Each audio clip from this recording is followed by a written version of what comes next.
Hello everyone, welcome to day 7 of daily MCQ challenge, that is Mission G1 or Mission Group 1. అందరూ ఎలా ఉన్నారు? నిన్న questions అన్నిటికి కూడా ఆన్సర్ చేశారని చెప్పి ఎక్స్పెక్ట్ చేస్తున్నాను. బట్ ఫస్ట్ మనం వాటికి ఆన్సర్స్ చూద్దాం. ఓకేనా? ఆన్సర్స్ చూసాక మీ యూట్యూబ్ కామెంట్‌లో మీ అందరిని కూడా అక్నాలెడ్జ్ చేశాక రేపు మీరు ఆన్సర్ చేయాల్సిన క్వశ్చన్స్ ఇస్తాను. ఓకేనా? దిస్ ఈజ్ మస్ట్ అండి. ఓకేనా? ఇది గనక సీరీస్ గనక మీరు డైలీ ఫాలో అయ్యారనుకోండి, మీకు చాలా నాలెడ్జ్ ఇంప్రూవ్ అవుతది. మీకు కూడా ఎక్సైటింగ్ ఉంటది. రైట్ ఆన్సర్ చెప్పినా, రాంగ్ ఆన్సర్ చెప్పినా it's like checking your knowledge. అంతే కదా! మీరు కూడా సేమ్ డైలీ కాసేపు చదువుకోండి. ఇప్పుడు ఇవాళ క్వెషన్స్ ఇచ్చాననుకోండి, ఆ సబ్జెక్ట్‌కి ఆర్ ఆ టాపిక్‌కి సంబంధించి చదవండి. ఫర్ ఎగ్జాంపుల్ ఫండమెంటల్ రైట్స్ చెప్తున్నా కదా! ఫండమెంటల్ రైట్స్ చదవండి అలా. ఒకవేళ తెలియకపోయినా ఐ విల్ ఎక్స్‌ప్లెయిన్. ఓకేనా? Don't worry. Let us see the answers today. First question చూద్దాం. First interesting question. Which one of the following statements is correct? ఇందులో ఇచ్చిన వాటిలో ఏది కరెక్ట్ అంటున్నారు. ఓకేనా? Rights are the claims of state against the citizen. Rights are the privileges which are incorporated in the constitution of a state. Rights are the claims. Rights are the claims of the citizens against the state. Yes, right. Rights are the privilege of the few citizens against many. ఇది తప్పు. ఓకేనా? So ఇక్కడ గనక మీరు answer చూసినట్టయితే rights are the claims of the citizens again the state అంటే citizens అనే వాళ్ళకి గవర్నమెంట్ ఎగనెస్ట్గా అంటే గవర్నమెంట్ వీళ్ళని ఏం చెయ్యకుండా వీళ్ళకి ఇచ్చిన కొన్ని రైట్సే మనకి ఫండమెంటల్ రైట్స్. బేసిక్గా ఫండమెంటల్ రైట్స్ కానీ లీగల్ రైట్స్ కానీ ఏదైనా అంటే గవర్నమెంట్ వీళ్ళని ఏ రకంగా కూడా ఇబ్బంది పెట్టకుండా మన వాళ్ళకి ఇచ్చిన రైట్స్ ఇవి. సో ఫస్ట్ వన్ వచ్చేసి ఆన్సర్ సి. ఇది చాలా ఒక కైండ్ ఆఫ్ ఫిలాసఫికల్ క్వశ్చన్ అండి. ఫర్ ఎగ్జాంపుల్ మీరు ఎన్సీఆర్టీస్ కనుక చదివితే మీకు ఇది బాగా అర్థమవుద్ది. ఓకేనా? ఎవరైనా అర్థం కాకపోతే మెసేజ్ కామెంట్ చేయండి కింద. ఏం చెప్తున్నారు ఇక్కడ అంటే గవర్నమెంట్ వాళ్ళని ఏం చేయకుండా ఫర్ ఎగ్జాంపుల్ మీకు ఫండమెంటల్ రైట్ ఉంది. Right to privacy, right to freedom of speech and expression, మీకు మాట్లాడే స్వతంత్రం ఉంది. ఇప్పుడు గవర్నమెంట్ ఏం చేయకుండా అంటే దాన్ని మీరు ఆపకుండా మీకు క్లెయిమ్ చేసుకోవచ్చు. అంటే నేను చేస్తానని చెప్పేసి. అందుకే ఆప్షన్ సి ఈజ్ రైట్. ఓకేనా? ఇవి claims. 1 is C. Next one చూద్దాం. So the following is correct. ఓకేనా? The Nehru report 1928 has advocated the inclusion of fundamental rights in the Constitution of India. ఇది రైట్ అండి. గవర్నమెంట్ ఆఫ్ ఇండియా 1935 యాక్ట్లో లేదు. August offer 1940లో అసలు లేదు. క్రిప్స్ మిషన్లో లేదు. ఓకేనా? ఫస్ట్ నెహ్రూ రిపోర్ట్లు 1928లోనే మన వాళ్ళకు ఒక థాట్ వచ్చింది. ఏంటని? మన ఫ్యూచర్లో చేయకపోయే ఫండమెంటల్ రైట్స్ని, ఫ్యూచర్లో మనం పెట్టాల్సిన ఫండమెంటల్ రైట్స్ని మన కాన్స్టిట్యూషన్లో పెడదామని చెప్పే థాట్ వచ్చింది. సో ఇది మీరు గుర్తుపెట్టుకోండి. ఇది 2A. ఒక్కోసారి కొన్ని టెక్స్ట్ బుక్స్ లేవండి. అందుకే వేరే ఎంసీక్యూస్ నుంచి చేస్తున్నాను. సో మీరు ఎప్పుడైనా సరే చదివినప్పుడు టెక్స్ట్ బుక్ చదవండి, ప్లస్ ఎంసీక్యూస్ చేస్తే కొత్త థింగ్స్ తెలుస్తాయి. ఓకేనా? ఎస్. నెక్స్ట్ చూద్దాం. ఫండమెంటల్ రైట్స్ ఏం చేయొచ్చు? కెనాట్ బి సస్పెండెడ్, తప్పు. వీటిని సస్పెండ్ చేయొచ్చు. Can be suspended by the order of the prime minister, తప్పు. May be suspend on the will of the president. Will అంటే ఏంటంటే ఎప్పుడంటే అప్పుడు చేయొచ్చు అన్నట్టు. విల్ అంటే ఆయన ఇష్టం వచ్చినట్టు. ఇది తప్పు.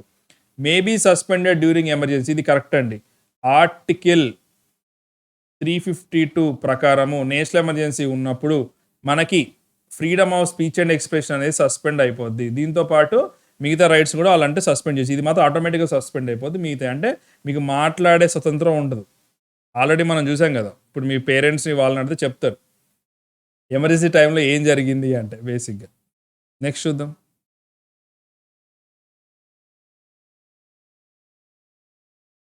Which article of the Constitution gives precedence to constitutional provisions over the laws made by Union Parliament and State Legislature? యాక్చువల్గా ఇక్కడ మనకి ఆన్సర్ వచ్చేసి ఆర్టికల్ 13 అండి. ఓకేనా? ఆర్టికల్ 13 ఏం చెప్తుంది మనకి అంటే జ్యుడిషియల్ రివ్యూ. ఏదన్నా సరే ఒక లా కనుక మన కాన్స్టిట్యూషన్కి ఎగనెస్ట్గా కనుక ఏదన్నా ప్రొవిజన్స్ కనుక వెనకాల ఉంటే అది క్యాన్సిల్ చేస్తుంది. అండ్ ఆల్సో లా అంటే ఏంటో చెప్పుద్ది. ఓకేనా? మిగతా ఆర్టికల్స్ నార్మల్ ఆర్టికల్స్. ఓకేనా? ఇది కాదు. ఆర్టికల్ 13 అంటే లా అని గుర్తుపెట్టుకోండి. So 4th one is A. Next చూద్దాం. Which one of the following articles were termed as heart and soul of the constitution? అన్ని ఆర్టికల్స్ ఇంపార్టెంట్, కానీ ఈ ఆర్టికల్ని మాత్రము మన అంబేద్కర్ గారు హార్ట్ అండ్ సోల్ అన్నారు. ఎందుకు చూద్దాం. ఆర్టికల్ 14 వచ్చేసి మనకి రైట్ టు ఈక్వాలిటీ, ఇది ఇంపార్టెంట్ ఆర్టికల్. ఆర్టికల్ 25 వచ్చేసి రైట్ టు రిలీజియస్ ఫ్రీడమ్, ఇది ఇంపార్టెంటే. ఈ 29, 30 వచ్చేసి ఎడ్యుకేషనల్ రైట్స్, మైనారిటీ యొక్క రైట్స్ ఉంటాయి. బట్ 32 మాత్రము వ్రిట్స్ అంటే ఏంటండి, ఈబిఎస్ కార్పస్, మ్యాండమస్, సెరిషియర్, ఇవన్నీ కూడా మన క్లాస్లో చెప్పుకుంటాం కదా, అవన్నీ కూడా మీకు. యాక్చువల్గా మీరు రీసెంట్గా మూవీ చూస్తే జేబీ మూవీలో హీరో ఏం చేస్తాడండి, హీరో సూర్య క్యారెక్టర్ ఉన్న పర్సన్ ఏం చేస్తాడు, ఏబిఎస్ కార్పస్ అనేది అప్లై చేస్తాడు. అప్లై చేయడం వల్ల ఏంటి, ఆ పర్సన్ ఎవరు తీసుకెళ్లారు, పోలీసు వాళ్ళు ఎక్కడ దాచిపెట్టారని కంపల్సరీ కూడా కోర్టు ముందు తీసుకోవాలి. దీనికోసం తను హైకోర్టుకి వెళ్తాడు. సో ఎవరైనా సరే ఇట్లాంటి రిట్స్ ఇంప్లిమెంట్ చేయాలన్నా, లేకపోతే ఫండమెంటల్ రైట్స్ కానీ ఇబ్బంది అయితే మనం సుప్రీంకోర్టుకి వెళ్ళాలన్నా, హైకోర్టుకి వెళ్ళాలన్నా ఇది వాడతాం. ఆర్టికల్ 32 వాడి సుప్రీంకోర్టుకి వెళ్తాము. హైకోర్టుకి వెళ్ళాలంటే ఆర్టికల్ 226 వాడాలి. ఈ రెండు గుర్తుపెట్టుకోండి, ఆర్టికల్ 32, ఆర్టికల్ 226. ఎస్. ఇప్పుడు ఈ ఆన్సర్ వచ్చి 5D. ఓకేనా, 5D. మనం ఏం చేద్దామంటే నిన్న క్వశ్చన్స్కి కామెంట్స్ చూద్దాం. ఓకేనా, లెటస్ సీ ద కామెంట్స్.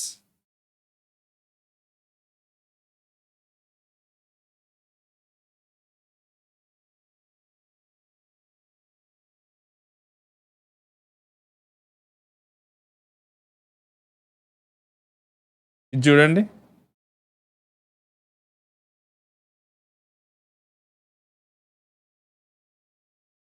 చూద్దాం ఎవరెవరు కామెంట్ చేశారో. నిన్నటి వీడియో ఇది.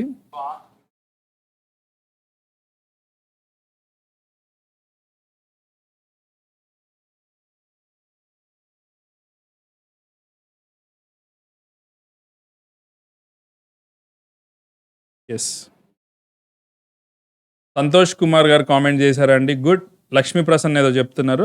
Sir please upload videos by paper 2. దేనిలో, mental ability and psychology, because paper 1 theory part, but paper 2 is reasonable ability.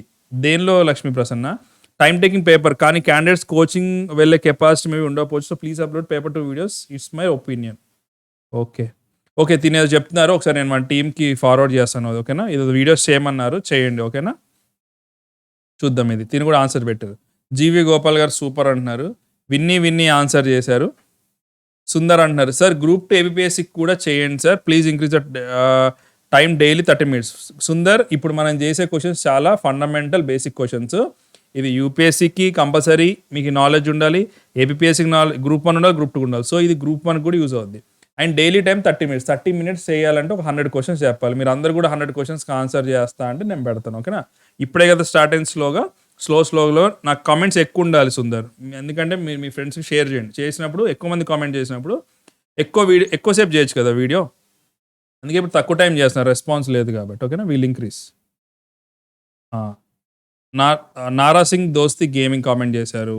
ధరణీష్ Reddy comment చేశారు. గుడ్. అభిలాష్ కుర్రా కామెంట్ చేశారు. శశి, సంతోష్, పెంచలయ్య, నార్సింగ్ దోస్తి గేమింగ్ మళ్ళీ చేశారు. ఓకే, సాయి జ్యోతి చేశారు, పెంచలయ్య చేశారు, నిఖిత, శేఖర్, కుల్లై స్వామి, నమస్తే ఇండియా, సుందర్, వెంకట్ రాయల్, వెంకటేష్, మాధవ్, చంద్రరేఖ మన స్టూడెంట్, యువదోల రెగ్యులర్ చేస్తున్నారు, శ్రీదేవి, అనంత భారత్, మణిహార్ మన స్టూడెంట్, వెంకటేష్, హరిత.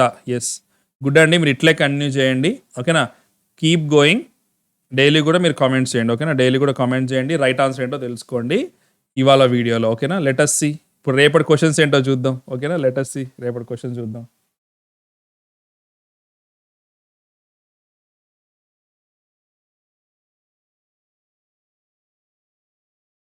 Article 17 of the Indian constitution deals with what, ఇవాళ క్లాస్లో అయిందండి దీని గురించి, ఫండమెంటల్ రైట్స్ గురించి ఆర్టికల్ 17 డిస్కస్ చేశాము. So it's a very easy question. Education, health, abolition of అన్టచబిలిటీయా, ఫుడ్ గ్యారంటీయా? ఓకేనా, కంపల్సరీ టైప్ చేయండి. ఓకేనా, 1 అని చెప్పి ఆన్సర్ టైప్ చేయండి. Yes. Article of the constitution of India related with freedom of press. Freedom of press సంబంధించి article 19 freedom of speech and expression, article 21 right to life, ఏంటో చెప్పండి. ఓకేనా, ఇవన్నీ నేను చెప్పేసి ఈజీ అయిపోద్ది ఆన్సర్. సో 2 అని చెప్పేసి ఆన్సర్ పెట్టండి. 25 of the Indian constitution refers to what, right to ఈక్వాలిటీయా, రైట్ టు ప్రాపర్టీయా, freedom of religion, protection of మైనారిటీసా? మీరైతే కంపల్సరీ కూడా ఫండమెంటల్ రైట్స్ అన్ని గుర్తుండాలండి. ఓకేనా, ఆర్టికల్ 21 to 35 కంపల్సరీ కూడా నోటికి వచ్చి ఉండాలి. ఓకేనా, అట్లీస్ట్ ఆర్టికల్ 12 to 32 వరకు అన్నా పర్ఫెక్ట్గా రావాలి. ఎందుకంటే బేసిక్ క్వశ్చన్, ఈ క్వశ్చన్ మనం తప్పు పెట్టామనుకోండి ఇది ఇంకా దారుణం అన్నట్టు. ఎందుకంటే టెక్స్ట్ బుక్లో ఆల్రెడీ ఉంది కదా. ఈ ఆర్టికల్స్ అయితే మస్ట్, మిగతా ఆర్టికల్స్ గుర్తున్నా లేకపోయినా ఇవైతే మస్ట్. ఓకేనా. Which of the following case parliament got the right to amend fundamental rights. Fundamental rights amend చేయడానికి అంతకుముందు ఫండమెంటల్ రైట్స్ని అమెండ్ చేయాలా చేద్దాం డైలమా ఉండేది. బట్ ఈ కేసు వల్ల క్లియర్ అయింది. కేశవంత భారతి కేసా, రాజనారాయణ వర్సెస్ ఇందిరాగాంధీ కేసా, గోలక్నాథ్ కేసా, సజ్జన్ సింగ్ కేసా. ఓకేనా. కమెంట్ చేయండి కామెంట్ సెక్షన్లో. నెక్స్ట్ చూడండి. Which of the following right to property has been omitted. Right to property అనేది అంతకుముందు మనకి ఫండమెంటల్ రైట్ అండి. ఆర్టికల్ 19లో ఉన్న ఫండమెంటల్ రైట్. ఓకేనా. దాన్ని రిమూవ్ చేశారు. రేపు చెప్తే ఎందుకు రిమూవ్ చేశారు. ఆ రిమూవ్ చేయడం వల్ల ఏ కాన్స్టిట్యూషన్ అమెండ్మెంట్తో రిమూవ్ చేశారు. మరి ఫండమెంటల్ రైట్ కదా. 40th 42nd 44th 46. ఓకేనా. దీనిలో ఒక దాంతో చేశారు. సో మీరు 5 అని పెట్టి కామెంట్ చేయండి. ఇంకేమైనా డౌట్స్ ఉన్నా, ఇంకేమైనా కావాలన్నా, ఇంకేమైనా డిస్కస్ చేయాలన్నా, ఓకేనా, please type in the comment section. I will be happy to read all your comments. ఓకేనా. మీ రెస్పాన్స్ కానీ ఇది కానీ, అండ్ మీ ఫ్రెండ్స్కి కూడా షేర్ చేసి ask them to come, ask them to participate. ఓకేనా. ఎస్, మీరు కనుక రెగ్యులర్గా చేస్తే I will continue this series మంచిగా హ్యాపీగా. I'm very happy doing this videos. Yes, thank you so much అండి. జై హింద్.